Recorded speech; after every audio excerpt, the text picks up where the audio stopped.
ايه رأيكم النهاردة لو علمتكم تعملوا شامبو حلو جدا جدا للشعر ومفيد للشعر وكمان معالج للقشرة، بيفرد الشعر، ولو شعرك خفيف هيعمل فوليوم لشعرك وهيطلع شعرك اكنك عاملاه بالبيبي ليز بالظبط. يلا اقول لكم المكونات. اول حاجة عشان بس تعرفوها، الشامبو ما بيغذيش الشعر، مش هو اللي بيعالج تساقط الشعر، مش هو اللي بيطول الشعر. بس لو شعرك متساقط او شعرك فيه قشرة او شعرك ضعيف، الشامبو لو فيه كيميكالز ممكن يوقع شعرك اكتر واكتر، ولو حاجة مش طبيعية ممكن تبهدل شعرك وتخليه يقع اكتر. فاحنا هنخلينا في الامان وهنعمل حاجة كده سهلة وسريعة. اول حاجة، ده شامبو اصلا عندي انا بستخدمه، شامبو طبيعي، وعلى فكره الشامبو ده انا اللي عاملاه. هبدا ان انا اخد معلقه كده من الشامبو ده على قد اللي انا هغسل شعري بيه كده،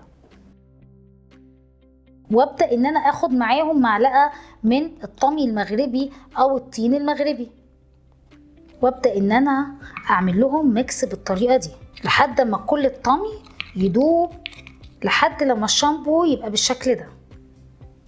اولا الطمي ده فيه مضادات للاكسده، ثانيا بيطهر فروه الراس جدا جدا، بينشط الخلايا الجذعيه. بيعمل ايه كمان؟ بيخلي الدم يضخ في فروه الراس، لانه بيعمل سكرابنج لفروه الراس وبيشيل منها اي جلد ميت، اي قشر، اي فطريات. وكمان انا كده عملت شامبو معالج للقشره، شامبو بيطول الشعر، شامبو بيفرد الشعر. كمان عايزه اقول لكم على حاجه مهمه قوي، ان الطمي المغربي بقى بيعمل في الشعر حاجه حلوه قوي، ان هو بيخلي الشعر مفرود جدا وبيعمل فوليوم للشعر. يعني لو شعرك خفيف ما تقلقيش خالص، بعد الشامبو ده الطمي هيخلي شعرك في فوليوم وفي كثافه، واللي هيشوفك هيقول ان شعرك تقيل. ومع الاستعمال ومره في مره هيخلي فتله شعرك نفسها تخينه. الشامبو ده انا مجرباه ودايما بستعمله، وعايزه اقول لكم ان انا كنت مسافره وشفت ناس ما بتشتريش اصلا شامبوهات خالص، وكل شامبوهاتها بتبقى بالطمي زي ما انا عملته كده معاكم. الوصفه دي هتدعوا لي عليها، جربوها وهتجيب معاكم نتيجه حلوه قوي، وهتشوفوا النتيجه من اول استعمال. يا رب فيديوهاتي تكون عجبتكم، وصفاتي